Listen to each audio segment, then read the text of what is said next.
Arsenal beat Nottingham Forest on the opening day of the Premier League season. Well, our opening day. Actually, Man City had beaten Burnley 3-0 on the Friday night, and Arsenal need to respond with the cameras on them live. The 12:30 kickoff.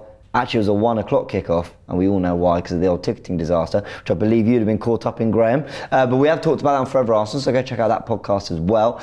But they won 2-1, and Arsenal responded well. And there were some things to really like about the performance. There's some things that maybe concern people too, but we're going to break it all down because I think we saw something very different and very fascinating tactically from Mikel Arteta today. Something I dare say I don't even think we saw in pre-season. So we're going to explore all that here. Welcome back to the Tactical Insight, everyone. Welcome back to Graham. But unfortunately, no welcome for our tactical pad. He's going through some maintenance, basically. It'll be back soon. This isn't touchscreen. I probably shouldn't poke it. It's a nice TV. But we're back, Graham. It's great to have you back. We're back, and it's great to be back, James, and great to be back with a win. A more nervy win, James, than ultimately it should have been. I thought this was a game where we saw Arteta prioritise build-up over his least technical defender. And as a result of that, he went with 3 defenders, and Gabriel, after 73 consecutive appearances in the Premier League, was benched. That was the first shot we had when we got to the stadium on Saturday. I think the reason Arteta went with that is because Forest defend in a 5 and they got a very narrow midfield 4 and they had the lowest possession stats in the league last season, 35%. They only pass at 45% successfully into the opposition half. And I think we're going to have to get used to this. He talked about unpredictability, and I think he sees variation as the next evolution for this team. I think he does completely, and then no better place to start than the match stats, as we always do. And some really fascinating ones here, in fact. Let's go through them. And these, here they are.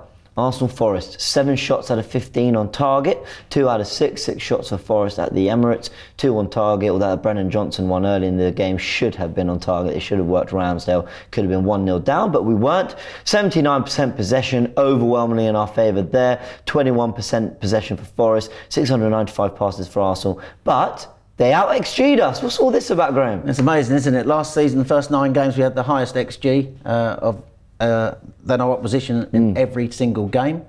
And the first game of the Premiership season this year, Forest have got the higher XG. The reason for that is simply that chance that you talked about, Johnson in the first half. That was such a big chance that pushed up their XG. Yeah, fair enough. Okay, let's go to the second. Apologies, I'm having a little bit of a nightmare with this. There we go. Let's get the attack stats up. 86 final third entries for Arsenal, 50 deep touches, 16 zone 14 touches. I'm surprised Forest even had as many as 7, and an 81% field tilt, all massively in our favour. This just sort of talks about territory, doesn't it? It talks about how dominant we were in terms of invading the spaces we'd want. Yeah, we were massively dominating the game all the way through. The field tilt, absolutely massive. The first half possession, I think, reached mid-80s in our favour. Final third entries, very high in our favour. I think the only thing I thought, noticing it on Saturday with Eddie playing in that number 9 position, he doesn't quite offer what Gabriel Jesus does in our build-up. As a result, we weren't penetrative, I thought, in through the lines, and we had no big chances. That's the first thing we say, and we were shooting from distance as well a lot of the time. So that Eddie Jesus comparison is quite interesting because Jesus, for example, completes around 30 passes per game in the final third, and a third of those are forward into the box, whereas Eddie only completed, I think, in the game 14, only 1 was a forward pass.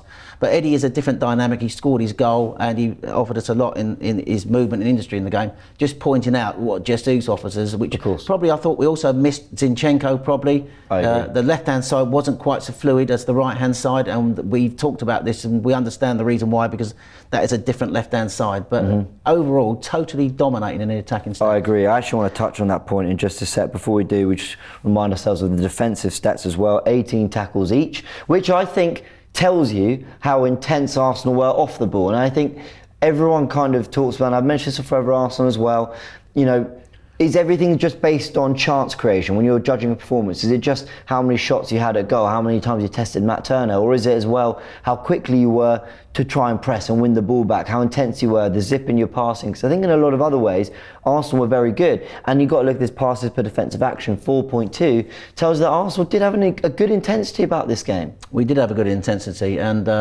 their one is so high because we played 3 defenders well stretched out across the back, and they just didn't want to engage with them. They let them have the ball principally, I felt, for most of the game. on tackles and recoveries, Saka and Martinelli, I think, led the way. Whenever they, I know Declan Rice had great recovery numbers and great tackles as well, and great ground duels won. But I noticed a lot in the game. I was in the stadium Saturday, as you said. Saka, when he lost the ball, was chasing back, putting in tackles. Martinelli won absolutely outstanding sprint back in the first half to win the ball back when he tried something that didn't come off. Those two players not only offers great numbers offensively, but their work rate off the ball was immense. Yeah, it was. And I thought, as you say, that was reflecting those numbers. And to be fair, you expect them to have the slightly better defensive numbers. They were defending for their lives most of the game. Yeah, very true. But the only thing they're really better on us there is clearances. Otherwise, as we said, interceptions, tackles, we're doing very well. Let's take it to the tactical pad. I want to stress something, because I know you're going to break down the system and how we lined up and how it looked.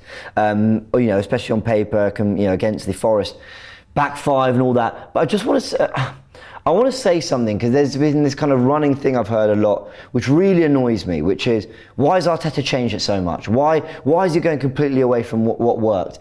And on paper, I get it. I kind of get a bit of the stress, and I get that it was quite far from what we've done in certain aspects. But in a lot of other ways, it was completely and utterly the same. What I've got here, the only way I could differentiate the two different Arsenal 11s is I've got last season's black and gold away kit, and I've got this season's very ugly neon and black away kit, the Islington FM one, the one I mean. Obviously we didn't play in either one of these kits in this game, but the point I'm trying to make is, we have there what our 11 looked like for most of our season. Actually, not for most of our season. Unfortunately, this 11 didn't play enough. But it was the 11 that was clearly our best 11. And then what we've got is the 11 that went out yesterday. Now, what I want to show here is, when you put last year's best 11 into their shape, that's what it looked like. In fact, I'm actually going to take it back a sec. You've got White at right back, you've got Saliba, you've got Gabriel. And then it looks completely different in the back four, because it's Partey there instead. It's White as the centre-back instead of Saliba. It's Saliba one over instead of Gabriel, and it's Timber starting at left-back. Then you've got Rice starting in Partey's position, but Partey's at right-back in this game. Havertz in for Xhaka. The rest largely looks the same. You move them into the 3-2-5 that we've talked about, into that box shape, and that's roughly how it looks on the pitch. When you take that same Arsenal 11 from the Saturday game against Forest, and you move them into the positions that they occupied for most of the game, White reverts to his normal position, Saliba reverts to his normal position, Timber's in that left space instead of Gabriel, Partey's picking up the same areas he did anyway, Rice is playing in that kind of left bias, kind of holding midfield position that he's done for West Ham many times because Zinchenko is away, and Havertz is playing in that more attacking role that Xhaka was playing in. So ultimately, it's not that different. I know on paper and off the ball, they're taking up different shapes. I think at times we have to adjust to that, but largely it's not that different. I just wanted to make that point, because I think people were tearing their hair out Arteta changing it so much, and I don't think he did. Well, I think on the ball, you're absolutely right. That's the 3-2-5 shape. Although I'm going to explain in a minute that it was a 3-2-5 that developed into a 3-1-3-3 and ultimately a 3-1-6. Exactly. But the big difference here, James, is off the ball. And the reason why I say that is purely and simply that Thomas Partey is a midfielder playing at right back. Yeah. Zinchenko, who inverts from the left, is actually a defender. I know he can play midfield, but he's a defender. Partey is not a right back. And we saw in the second half a couple of times when they brought on Alanga, the ex-Man United player, who looked really sharp when he came on and put the burners on a couple of times. Partey was out of position. And also in the first half, Partey struggled in a one-on-one. So whereas Zinchenko is more comfortable one-on-one when we defend, in our 4-4-2. So remember we defend 4-4-2. Yeah, that's true, yeah. And this on Saturday we weren't defending like that. So that's the big difference. I understand what you're saying about the 3-2-5 and in build-up on the ball though. And actually the last point I wanted to make with this is, if you look at, I'm going to highlight it in green. Actually, you might not see it with the green boxes too well. Let's do it in yellow. You see in yellow here, it would help if I could get this working. There we go. Ben White, Thomas Partey, Martin Odegaard, Bukayo Saka, completely and utterly, there's connections here. There's connections they've been forming across all of last season. Whereas you look at our left-hand side, Timber, again, I can't use this thing. I mean, bring me back the tactical pad. Gabriel and Timber in for him in this game. Rice, Havertz, that's 3 new signings in this team, and Martinelli as well. And you don't have those same connections built over all this time that you would have in, like we did all of last season. I think it's important to just realise that the left-hand side, it's still a work in progress. And when you display it like this, you realise actually how much there's still to go in terms of getting to that final evolution that Arteta's looking at. Yeah, we talked about that, haven't we, before we did the show today. The right-hand side obviously was the more fluid side. I think Rice, obviously the role he played, and he was very fluid in that game, obviously tried to balance out the left-hand side more in the way he played, but it is still a work in progress, that left-hand side. It wasn't so fluent. I completely agree. So let's talk about, as you mentioned, how this looks then on the pitch up against the Nottingham Forest players. We've got the 4-3-3. Like you said, I mean, I probably did it a disservice saying that it was just the box midfield like last year. It was more complicated. It had more variations to it. But display this for us. Yeah, I think what Arteta wanted, James, was fluidity and unpredictability against a team that basically were going to sit deep in with a back five, defend with a back five and a very narrow four. They had like a box midfield with two holding midfielders and two midfielders slightly ahead of them. Yeah. So there was two phases to the build-up, I noticed on Saturday. Phase one was still the 3-2-5 build-up. The only difference being is that the three centre-halves would stretch across the fence. So let's show that now. Yeah. So White, Saliba and Timber are the three. And then what you would see was Partey would invert from right back next to Rice, and then we would still have our normal 5 lanes for the first phase, so to speak. So you've got that is how Arteta traditionally builds up. The difference being that we're inverting from the right this time instead of from the left, and Partey is inverted next to Rice. But there was clear differences. There was almost like a second phase build-up, and he was looking for an advantage and trying to work an overload round their two holding midfielders. So the next one thing we did see, first of all, at the end of the first phase, to get the build-up with the centre-half spread, was Odegaard and Havertz were clearly holding the width a bit in that first phase as well, for options for the centre-halves to play out from. So the centre-halves being Timber and White included. Timber on the left and White on the right. So that was an option for them. So that was like the first phase, 3-2-5, but with the two number 8s holding the width a bit, with Martinelli and Saka still holding the width out wide in the forward shape. But what then clearly happened was the next phase it moved to like a 3-4-3 diamond. So Rice would push on, Partey would now come in, it would be like a 3-1. Rice would push on, Havertz would push in, and then Odegaard would come in from the right. So what we've now got, if you look at that shape, first of all now, we've got 3 defenders, a DM in Partey, a 3-1, and then we've got like you've got Rice, Havertz and Odegaard. You've got 3 number 8s. That's the difference. He normally only has 2 number 8s in build-up. He has a 3-2, and then he has 2 number 8s, doesn't he, in the 5. So now he's got 3 number 8s. So Rice, you push him up slightly. Rice was coming up there. Rice was very fluid in this game. So you've got Rice as the left-sided number 8. You've got Havertz as a central number 8. And then you've got Odegaard as the right-sided number 8. The advantage of this is it gives you a 3v2 against their holding midfielders. So you've got that immediately. And then ultimately, once you're in that second phase, you play around their very limited press. You've got into an attacking areas now. You've got the option now to have 6 lanes up high. You've got Martinelli and Saka holding the width. And then you've got these Eddie, Eddie is part of that. And then you've got the 3 number 8s. That's 6 lanes. He normally has 5. That's the big difference. It became a 3-1-6. So basically 2 advantages of that is it played round their 2 holding midfielders, and then they give them an extra attacker against their 5 defenders. So they were defending on a 5. And also the other advantage is that what was happening a bit was Saka and Martinelli were both coming from out to in.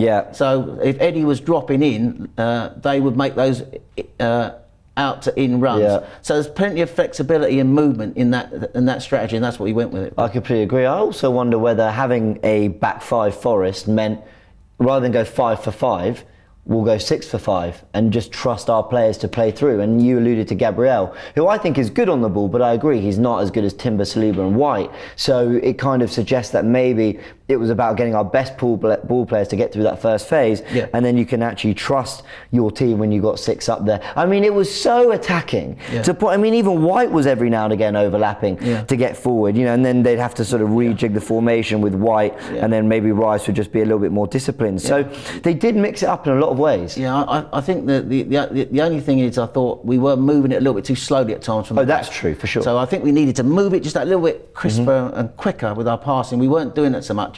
So they were able to get their shape back into the 5-4. If we'd moved it quicker, we could have, I think, got more joy, got the ball forward quickly. But we were first 20 minutes very good on the ball. It needed an extreme piece of skill from Martinelli to unlock it for Eddie to score his goal. Then Bukayo scored an absolute banger of a goal to put us 2-0 up and in control.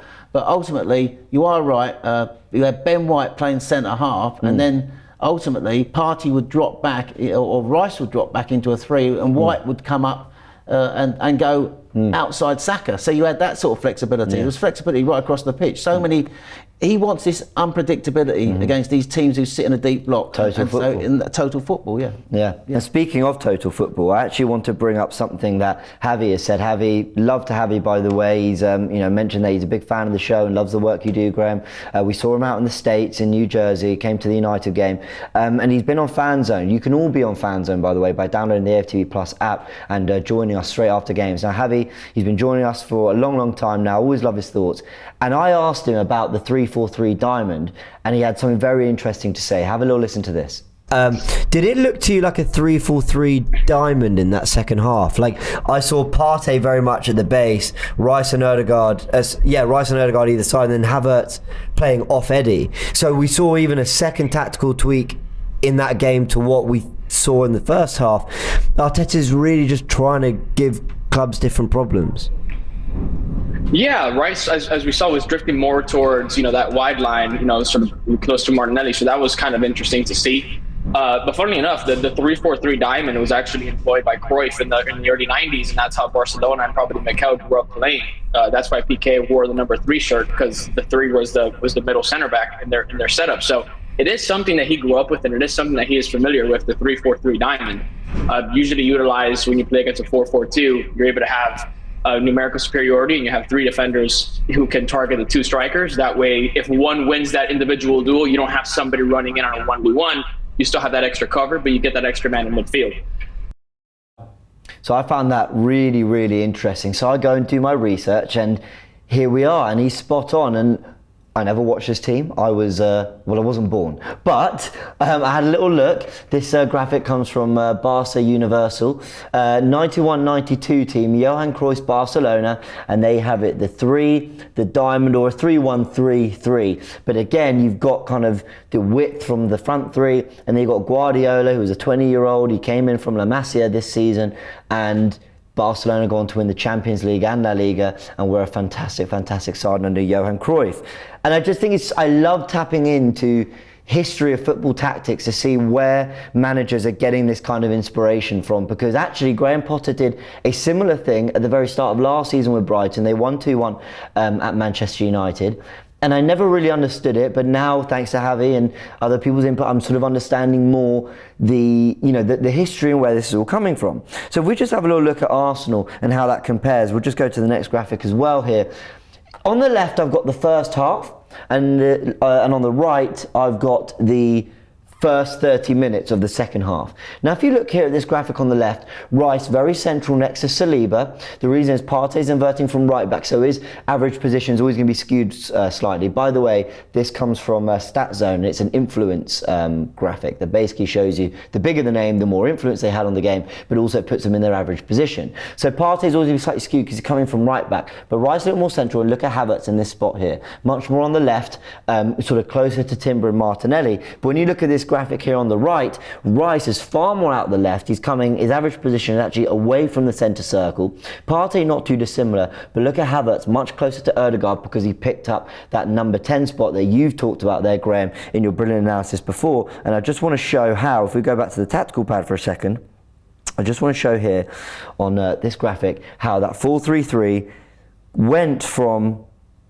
this 3-2-4-1 or 3-2-5 that you've broken down brilliantly, but then would also change to this kind of diamond, especially more in the second half, and it lends into everything that you were just saying about tactical flexibility. We have seen Arteta go with an 11 we totally didn't expect, go with that 11 in a shape that we've looked at, but then evolve that further in the game to something we've not seen. And there are negatives to the performance that we're going to talk about in a sec, but I do want to just pay credit to Arteta and the fact that he is trying to evolve this team and give us something differently, and it's about long-term benefit for this team, and in the short term it didn't cost us, and we've tried something different. Yeah, and I think that when you look at that, it gives you the 6 lanes up high, which I've talked about. They can all get forward into 6 lanes when you're, because you've got like teams now sitting in low blocks, which at Forest are one of those teams that do that, who literally then condense the middle of the pitch. So you want to stretch the pitch, and also you want to have extra lanes, and also you want to have a system that's fluid with the movement, so they never know where you're going to be moving to. The team, Forest, make no mistake, would have prepared for Arsenal all week expecting a similar shape to what they saw in the Community Shield, and obviously to be able to do that, it gives him a march on the teams who are playing in this sort of style. Make no mistake, breaking down low blocks is not always easy. I agree, and he's got to find a way to do it. Yeah. I completely agree, and we did have trouble doing that a little bit. In fact, I just want to go to, let's get this graphic up again. Where is it? Here we go. So nearly 79% possession Arsenal had in the game. This is all your numbers. Over 80% field tilt, but we had 0 big chances created in that game and a 0.05 XG per shot. I know there's more to go through, and I'll let you go through that, but I think dominance territorially didn't translate to dominance in terms of high chance creation. No, I think we struggled to create a high, and that's represented by the fact that we didn't create any big chances. I think I talked about earlier in the show about the influence that Gabriel Jesus has. I think that was a massive miss, and also Zinchenko, when he comes up high, he's able to thread a penetrative pass through, and we didn't have that. I think we missed Zinchenko and missed Jesus in this game. The actual shot we had that you're talking about there, the biggest chance we had didn't come, only one shot with an XG of over 10% probability of scoring, but didn't come till about the 86th, 87th minute from Bukayo Saka. Right, so, and they had a chance with a bigger XG, the Johnson chance, which he missed.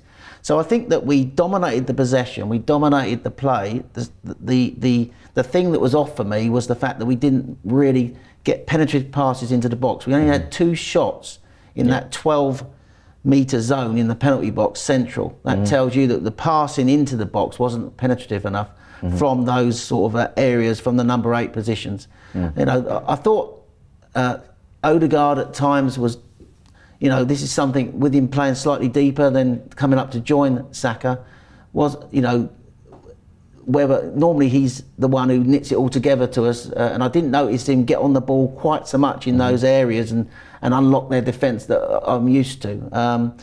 And I think that's maybe a little downside of having 6 lanes sometimes if it is really congested. But I could see the intent why Arteta went with it, but I just think that we just struggled to that killer pass, and also I didn't think we moved it quick enough and we allowed them to get back into the shape where they could block the lanes. Yeah, I completely agree. And look, as much as I've been complimentary of this performance and the tactical setup from Arteta, and I was actually defending the performance much more than the other 3 panellists on Forever Arsenal, my feeling about the game was that there were a lot more positives than people have given credit for. So I think I'm doing the almost fighting back thing, but I also want to say that we were also far from our creative best in this game. And there were moments where you thought, come on, go up a gear now, turn it up, turn up the heat. And Arsenal actually, I don't know whether they struggled to do that or had a complacency having been 2-0 up after 32 minutes or whatever, that didn't really allow them to kind of get to that next gear. It was a strange game, James. Because the first 20 minutes we dominated the ball without really creating anything. Then we got the goals, had another couple of close efforts. But then I thought the longer the game went on, we sort of like dropped our intensity. I think we were intense more in the first half. We had to be to get in ahead in the game, but second half we dropped our intensity and let the game drift. And then they started to make substitutions and change the way that they played. And Arteta, I thought, was a bit slow responding to that. But I think I can't overemphasise. It's not by no means a criticism of Eddie Nketiah, because he's got something like excellent numbers at home for scoring goals, and he got his goal. But what he offers apart from that is not at the same level as what Gabriel Jesus does. In the way that Gabriel Jesus, I think, would knit that left-hand side together easier. Martinelli could come inside easier with the way Gabby would play. Gabby Jesus, that is. And also, I think he's just very good at playing forward passes, which are reflected in his numbers. Eddie doesn't do that. Sure. So he did miss Gabriel Jesus big time in this match. He's ideal player, I think, when you're playing a team with a low block. Yeah, I agree, especially for that low block thing. Last week's team against Man City, I thought, was an ideal template for when you're playing a bigger club. Sure. You know, more of a solid, real rugged 6-foot defenders who can defend, and then you've got a centre forward in Havertz who can hold the ball up and bring other players into play, and then you've got players playing off him in the normal shape we play. That was more suited to Man City, and that could be the template he goes against the bigger teams away from home. But when you're playing a team at home, you just want somebody who's just got that little bit of nous, genius from midfield, but also your centre forward who's able to sort of like interchange, and also who's able to sort of make a decent run or play the right pass. And I think that Jesus is a big miss. That's true. Got his goal though, and the one thing I like about him is that I agree with everything you said, but when he sees the goal, he shoots. And I don't always think that's the right decision, but I also kind of love that we have that, especially when we have so many other creators in the team. What I love about him, just quickly, and I'm not in any way trying to be too disrespectful. No, I know. Eddie got his goal, and Arteta said he worked really hard in training. He was disappointed not to play the previous week in the Community Shield, and he was demanding a place in the team, and he delivered. So give him credit for that. Completely agree. Let's talk about other players that were very, very good. Declan Rice on the day with 102 touches, 10 final third entries, 6 duels won, 5 times he actually won possession back for Arsenal, and a very interesting heat map because it also shows you how left heavy he was. So as the starting 6, again, this all just kind of is more evidence of what we're explaining about the way the team shifted and moved away to get Partey more central, get Rice higher up the pitch and on the left. But I thought this was a really good debut for him. He could have scored, maybe should have scored, especially with that kind of volley in the box. I thought he could have done a little bit better with that, but generally, I really, really, really liked his performance. He had 3 shots at goal in this game, and I think Turner flicked one onto the post, didn't he? Yes, very good save. So he had 3 shots on target in the game, 102 touches, 10 final third entry passes, 1 6 duels, and 1 back possession 5 times, also 4 tackles, I think, in the game. Yeah. I think what we saw in this game, 3 shots as well. Yeah, he's still feeling his way into the team. He's not quite up to speed yet the way the team plays, but you can see what a good player he is. You saw the advantage of someone like him from midfield, very good at progressive carries in this game, and good numbers for progressive carries. That's what he offers. I thought also defensively he was assured, and when he got forward, he supported the attack. A lot of people would sort of like saying, well, what have we bought? Who paid a lot of money for someone? I've seen people even saying that he's an expensive El Neni or something like that, which I think is totally disrespectful. This guy, despite what you say, and I know people are judging him on the price, is the best English DM. He's in the national team, and he's only 24. He's made nearly 50 caps for England. Yeah, I agree. And he's a top quality footballer, and that will emerge during the season. I thought this was a very good, safe, solid performance at his debut. I agree. I also really liked, if we just go to Bukayo Saka's stats as well, 48 passes completed, 6 ground duels, 1 3 key passes, and what a goal he got. I thought he was fantastic. Him and Marte were electric. And we'll go to Martinelli's stats as well, who won back the ball 8 times in the game, had 3 key passes, 2 successful dribbles, and an assist as well. So the 2 of them, I think we've got. I mean, there's Diaz and Salah who have a good run for it, don't get me wrong, but I think we've got 2 of the best wide players in the country, maybe in Europe. I absolutely love them. And they were the difference makers on the day. They were the difference makers, aren't they? Perfect. They really were. Let's go through your roundup stats for the first Premier League game of the season and our first win of the season as well. Graham, take it away. Okay, roundup stats then, James. Arsenal's win was only their 3rd in 7 opening day home fixtures. A 4-3 win over Leicester, season 2017-18 was their last opening day home win. Arsenal have now won 8 and lost none of their last 10 home matches against Nottingham Forest in all competitions. Arsenal have kept just 2 clean sheets in their last 12 Premier League fixtures. Gabriel's tactical omission ended his run of 73 consecutive league starts for the Gunners. And on Bukayo Saka, his 32nd minute wonder strike, which ultimately was the winner, had an expected goals value of just 0.04. He has now scored in his last 2 Premier League games, Wolves last year being his last goal. I just want to finally give a very brief shout out to 2 guys after the game I was talking to, 2 coaches, Jason Clark, who actually does fan cams on AFTV. Love talking to Jason Clark, such a perceptive guy. Check out his fan cam on AFTV. And a coach called Ashley, who I met after the game. We were discussing their goal, and he made a brilliant point about the fact that Ben White should defend that cross a bit better, and I 100% agree with him. Yeah, and actually we haven't done the whole analysis of that goal, because I just think sometimes goals happen and it wasn't good enough, but why dwell on it? I think it's worth keeping an eye on, though, to see if there's future patterns in there. Arsenal getting caught on the counter as they have more and more James, possession. just come in, cut your sorry, man. Arteta got everything right on Saturday. I thought the way he set the team up. What he didn't get right is when they changed their shape in the second half and they went more direct and they brought on the striker and Langa's pace.